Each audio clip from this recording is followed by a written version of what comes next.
Assalamualaikum warahmatullahi wabarakatuh. Hai anak-anak, berjumpa lagi dengan Ibu di sini. Kita akan belajar IPA. Nah, apa kabar kalian? Insya Allah semua baik ya. Amin. Langsung saja, pada pertemuan hari ini kita akan belajar tentang lapisan bumi.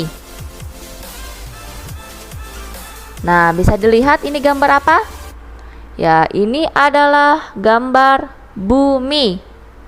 Bumi merupakan planet ketiga dalam sistem galaksi Bima Sakti. Bumi memiliki bentuk bulat seperti bola. Seperti yang kita ketahui bahwa sebuah bola hanya memiliki selimut yang menyelubungi permukaan saja, sedangkan bagian dalamnya kosong. Sebelumnya saya ingin bertanya, tadi saya menyebutkan kata Bima Sakti. Siapa yang tahu apa itu Bima Sakti? Nah, jadi Bima Sakti itu galaksi yang berisi sistem tata surya kita. Jika dilihat dari bumi, galaksi Bima Sakti terlihat seperti pita kabut yang terang dan dapat dilihat oleh mata telanjang. Jadi, tidak perlu memakai teleskop. Oke, lanjut. Ada 3 komponen utama penyusun bumi. Yang pertama ada apa ya? Atmosfer. Yang kedua ada apa? Litosfer. Yang ketiga ada apa? Hidrosfer. Jadi 3 komponen utama penyusun bumi ada atmosfer, litosfer, dan hidrosfer. Baik, kita akan belajar yang pertama, yaitu atmosfer. Nah, bisa dilihat di situ ada gambarnya. Atmosfer berasal dari 2 kata Yunani, yakni atmos yang berarti uap dan sphaira yang berarti lapisan. Jadi atmosfer adalah lapisan uap yang menyelimuti bumi. Nah, atmosfer saat ini merupakan campuran dari beberapa gas seperti pada gambar itu kalian bisa lihat atmosfer sebagian besar tersusun atas gas nitrogen, yakni sebesar 78%, oksigen menyusun 21% atas atmosfer, karbon dioksida, karbon, argon, dan beberapa gas lain menyusun sebagian kecil dari atmosfer. Nah, seiring dengan berjalannya waktu, komposisi atmosfer berubah dalam jumlah yang kecil, namun memberi dampak yang besar bagi kehidupan. Misalnya, asap kendaraan, asap pabrik, dan pembakaran bahan bakar fosil seperti minyak bumi yang menghasilkan polusi di udara. Polutan atau pencemar tersebut akan bereaksi dengan oksigen dan zat kimia lainnya menghasilkan asap. Pembakaran batu bara, minyak bumi, dan gas alam akan menghasilkan karbon dioksida. Semakin banyak penggunaan bahan bakar fosil akan meningkatkan jumlah karbon dioksida di atmosfer. Nah, kalau kalian bisa lihat ya dari gambar itu 21% oksigen, kemudian 78%-nya adalah nitrogen. Lanjut. Nah, yang pertama kita akan belajar lagi tentang lapisan atmosfer. Nah, ada apa saja? Ada troposfer, ada stratosfer, ada mesosfer, ada termosfer, dan yang terakhir ada eksosfer. Kita akan belajar dulu troposfer. Nah, kalian bisa lihat di situ apa? Itu adalah fenomena hujan dan awan yang terjadi pada lapisan troposfer. Sebagian besar aktivitas makhluk hidup di bumi, termasuk manusia yang sedang tidur, belajar, dan bermain berada pada lapisan troposfer. Troposfer merupakan lapisan atmosfer yang berada di bagian paling bawah.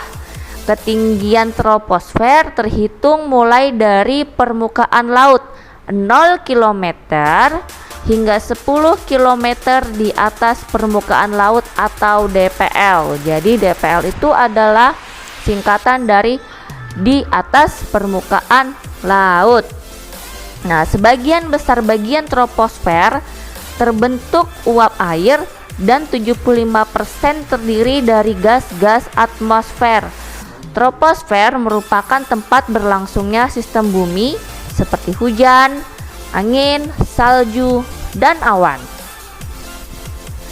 Oke, lanjut. Sekarang kita belajar tentang stratosfer. Nah, kenapa di situ ada gambar pesawat? Karena pesawat itu berada pada saat dia mengudara di bagian stratosfer. Nah, perhatikan pesawat yang melintas di udara. Ketika kamu memperhatikan pesawat yang melintas, pesawat tersebut terlihat terbang di atas awan. Namun sebenarnya pesawat tersebut berada di lapisan stratosfer. Stratosfer memiliki ketinggian antara 10 sampai 50 km DPL di atas permukaan laut. Lapisan stratosfer memiliki sedikit awan, namun tidak ada aktivitas cuaca sehingga tidak mengganggu penerbangan. Nah, bisa dipahami ya.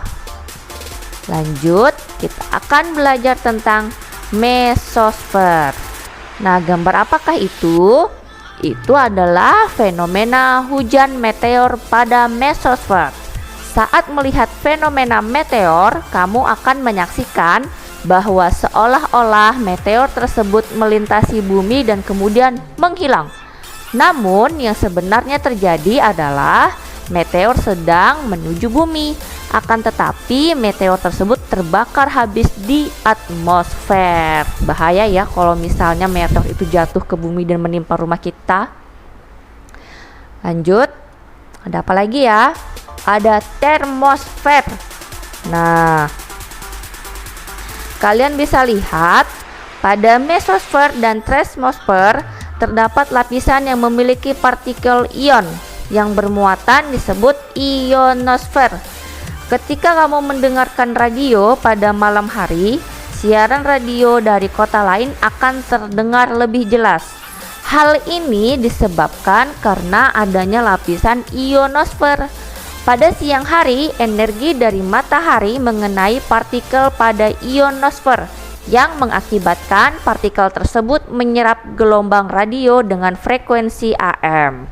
Dan pada malam hari, tanpa energi matahari, gelombang radio dipantulkan pada ionosfer sehingga dapat terpancar dengan jarak yang lebih jauh seperti yang diilustrasikan pada gambar itu. Nah, jadi siang hari dan malam hari. Di siang hari itu ada transmisi radio AM, ionosfer. Di malam hari gelombang radio dari antena penerima. Nah, gambar tersebut itu adalah pemantulan gelombang radio pada ionosfer. Lanjut, kita akan belajar lagi eksosfer. Gambar apakah itu? Siapa yang tahu? Nah, itu adalah satelit yang mengorbit bumi pada lapisan eksosfer. Satelit-satelit buatan yang mengitari bumi tersebut masih berada dalam atmosfer bumi, tepatnya pada lapisan eksosfer. Lapisan eksosfer terdapat pada ketinggian lebih dari 500 km di atas permukaan laut. Kandungan utama dari eksosfer adalah gas hidrogen. Jika kamu pernah melihat video atau film tentang penjelajahan luar angkasa, kamu akan menjumpai bahwa pesawat luar angkasa maupun satelit yang mengorbit di eksosfer tidak dapat bergerak bebas seperti pesawat yang biasa kamu lihat. Kenapa? Karena eksosfer memiliki sedikit molekul. Bisa dipahami ya? Lanjut, kita akan belajar yang kedua, yaitu tekanan udara. Gambar apa ya itu? Nah, biasanya kalian melihat gambar itu pada bulan Agustus di perlombaan 17 Agustusan. Itu adalah permainan panjat tebing. Nah, gas yang terdapat di atmosfer juga memiliki massa. Atmosfer menyelubungi bumi hingga ratusan kilometer di atas permukaan laut. Nah, dari gambar itu, permainan panjat pinang, untuk mencapai puncak pohon pinang, peserta harus saling menopang dari bawah hingga ke atas seperti tampak pada gambar. Nah, seperti ilustrasi si panjat pinang itu, tekanan udara di atas permukaan bumi juga lebih besar. Besarnya tekanan udara akan berkurang seiring dengan bertambahnya ketinggian atmosfer. Bisa dipahami ya. Lanjut, yang ketiga ada suhu di atmosfer. Nah, kalian bisa lihat ya dari gambar itu adalah perubahan temperatur pada lapisan atmosfer. Coba kalian pahami. Nah, di ketinggian 10 meter itu temperaturnya 20 derajat Celcius. Kemudian di ketinggian 50 km temperaturnya berapa? Ayo, bisa dilihat. Sampai naik ke stratosfer, mesosfer, termosfer, dan eksosfer. Bisa dipahami ya.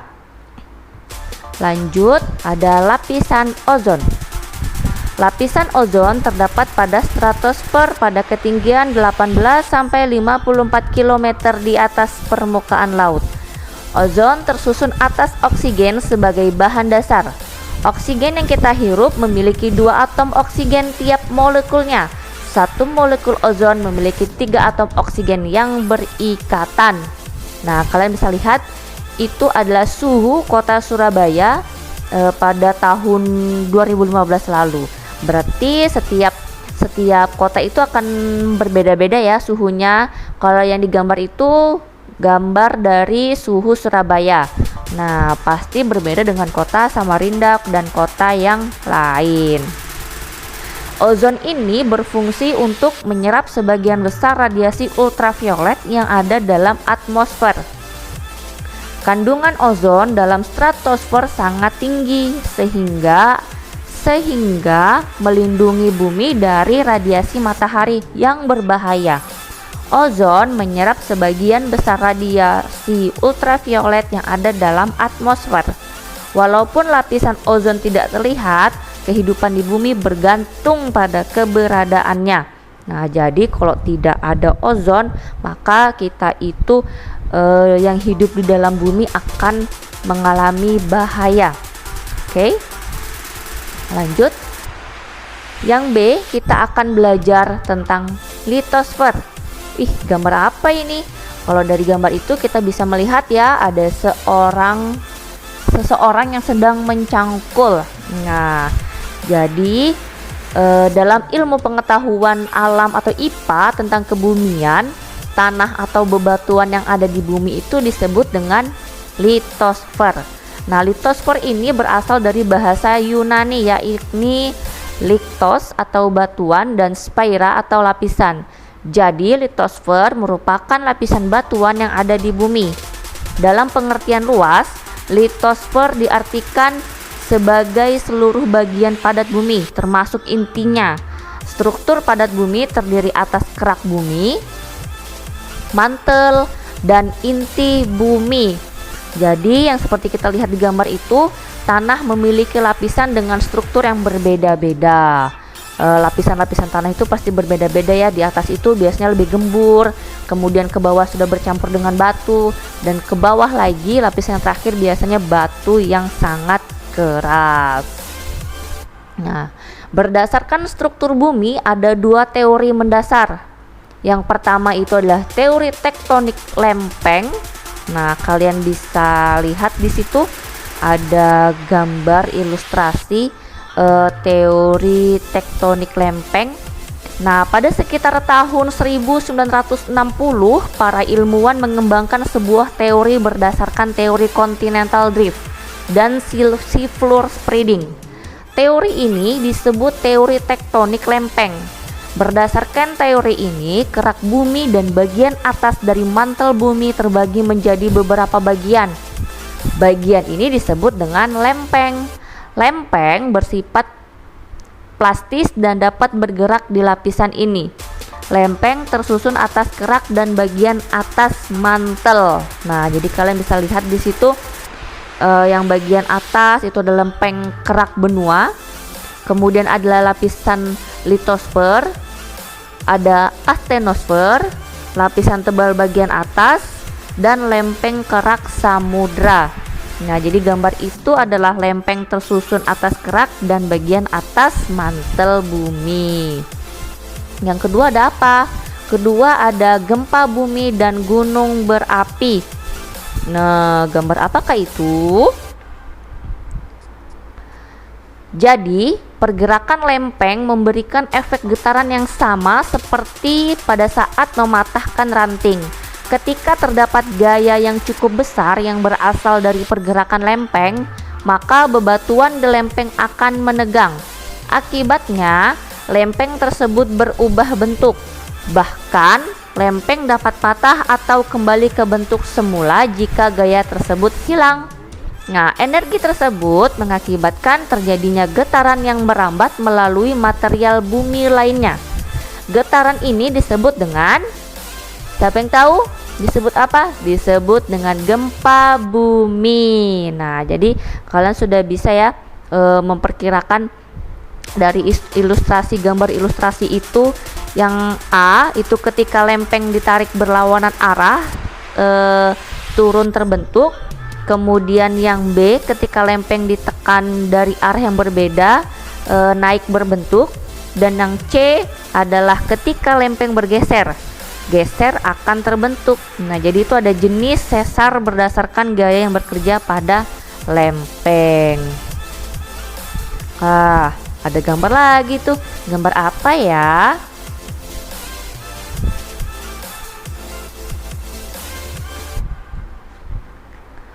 Lanjut, kita akan belajar lagi tentang hidrosfer. Nah, apa ya hidrosfer? Perhatikan warna foto bumi pada gambar di samping ini. Warna apa yang dominan pada bola dunia tersebut? Kita juga dapat mengamati bentuk 3 dimensi bumi dengan aplikasi atau menggunakan globe. Tahu globe kan? Bola dunia. Nah, dari hasil pengamatan dapat kita ketahui bahwa warna biru merupakan warna yang dominan. Nah, jadi warna biru menggambarkan perairan yang ada di bumi.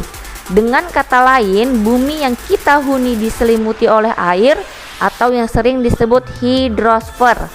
Hidrosfer berasal dari kata hidros yang berarti air dan sphaera yang berarti selimut. Jadi hidrosfer merupakan lapisan air yang menyelimuti bumi. Hidrosfer tidak hanya meliputi perairan yang luas seperti laut dan samudra. Hidrosfer juga meliputi air di danau, sungai, air tanah, dan uap air yang ada di udara. Nah, kalian bisa lihat ya, bumi kita tuh bulat seperti itu. Kemudian kita akan lagi belajar tentang pengurangan risiko bencana gempa bumi. Ini untuk gempa bumi dulu ya. Apa sih yang harus kita lakukan untuk pengurangan risiko bencana gempa bumi ini? Nah, dari gambar itu kita bisa lihat. Nah, yang paling sebelah kiri itu adalah tindakan tanggap sebelum gempa bumi terjadi. Kita merenovasi rumah agar tahan gempa. Kemudian kita cek kestabilan benda yang menggantung, misalnya lampu, itu kita harus cek kestabilannya. Kemudian kita pelajari lingkungan sekitar kita, pintu keluar kita di mana, jendela kita. Kemudian meletakkan benda berat dan mudah pecah di bagian bawah. Jadi misalnya ada cermin, itu jangan juga terlalu tinggi. Jadi nanti kalau misalnya ada gempa bumi tidak jatuh ke kita. Kemudian selalu sedia P3K, senter dan makanan sebagai persediaan darurat. Nah, jadi kalian sudah harus menyediakan obat-obatan, kemudian makanan-makanan gitu ya. Itu tadi untuk tindakan tanggap sebelum gempa bumi terjadi. Nah, kalau saat gempa bumi gimana? Nah, jadi yang pertama itu kita dalam ruangan cari perlindungan dari rentuhan. Jadi kalau misalnya kita lagi di dalam rumah, kita bisa bersembunyi di bawah meja. Nah, kalau di luar ruangan gimana? Tetaplah di luar ruangan dan menjauh dari bangunan atau benda lain yang berpotensi runtuh. Jadi misalnya kita dekat gedung, nah kita harus jauh-jauh dari si gedung itu, takutnya runtuh dan mengenai kita. Jika di dalam kendaraan, keluar dan cari tempat terbuka. Jadi misalnya kalian di dalam mobil, nah itu cepat-cepat keluar dari mobil tersebut dan cari tempat terbuka. Kemudian menjauh dari pantai, takutnya ada tsunami. Kemudian jauh dari, dan jika di pegunungan, menjauh dari daerah yang rawan longsor. Jadi hati-hati ya gempa bumi kalau misalnya daerah kita, rumah kita di daerah dekat gunung. Nah, kita harus berhati-hati, takutnya ada longsor. Tadi sudah kita pelajari tentang tindakan tanggap sebelum gempa bumi, kemudian ketika gempa, dan sekarang setelah gempa. Nah, yang pertama setelah gempa itu keluar ruangan dengan teratur, jangan berdesak-desakan. Kemudian perhatikan lingkungan sekitar, apakah terjadi kebakaran, gas bocor, atau korsleting risik. Jadi misalnya kalian mengalami musibah gempa bumi, cek dulu di dapur. Jangan-jangan nanti selang gasnya terlepas gitu, atau listriknya ada yang korslet. Kemudian jangan berjalan di daerah gempa karena ada kemungkinan reruntuhan menimpamu. Jadi misalnya bangunan itu sudah retak, jadi jangan dekat-dekat dengan bangunan yang seperti itu.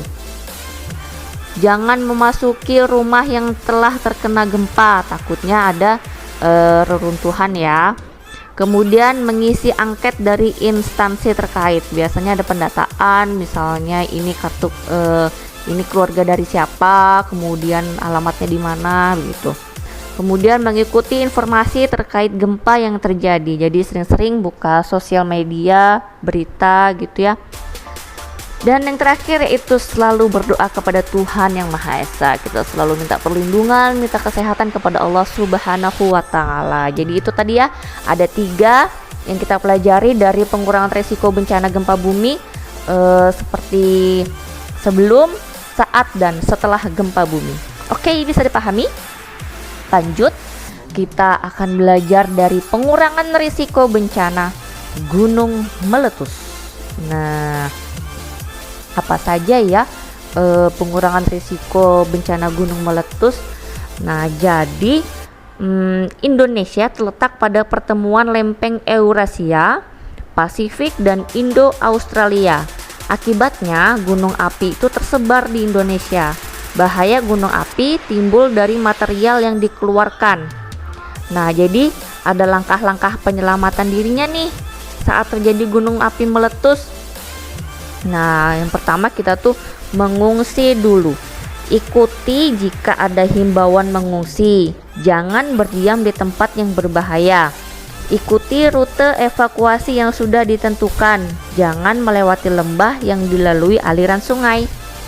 Kemudian untuk barang bawaan, sebelum mengungsi, tutuplah pintu dan jendela, matikan alat-alat listrik, dan bawalah perbekalan makanan yang ada di rumah. Nah, kemudian berlindung. Jika terjebak di luar, lindungi dirimu dari benda-benda yang disemburkan oleh letusan gunung api. Carilah tempat perlindungan. Waspada juga aliran lahar jika kamu berada di daerah aliran sungai. Jadi berhati-hati jika kalian berada dekat sungai. Kemudian siaga diri. Lindungi juga dirimu dan hujan abu. Pakai baju dan celana panjang, kacamata, masker, dan topi. Jadi abu itu kan bisa terhirup ya, bisa merusak paru-paru, jadi pakai masker. Nah, kemudian ada tindakan tanggap darurat bahaya lahar dingin. Nah, kalau misalnya hijau itu normal, kemudian kuning waspada, orange itu siaga, dan merah itu adalah awas. Jadi ada 4 status untuk bahaya lahar dingin: normal hijau, waspada kuning, siaga orange, dan merah awas. Nah, ada lagi pengurangan risiko bencana air. Air itu berarti apa? Banjir. Nah, jadi kalian bisa lihat di situ ada gambar sebelum banjir. Kita harus ketahui sumber-sumber informasi dan pengumuman banjir, misalnya penjaga pintu-pintu air, Badan Meteorologi dan Geofisika, pemerintah, dan lain-lain. Kenali tanda-tanda banjir sebelumnya. Kita periksa saluran-saluran air, pastikan tempat-tempat pengungsi, penyimpanan barang, dan surat berharga jika terjadi banjir. Jadi misalnya kayak akta lahir, ijazah itu harus disimpan dengan baik, takutnya basah. Kemudian buatlah rencana pengungsian, persiapkan perlengkapan, dan perhatikan rumah kita. Jika tidak cukup kuat, upayakan memperkuatnya agar tidak hanyut. Oke. Nah, bisa dipahami ya materi yang Ibu sampaikan tadi.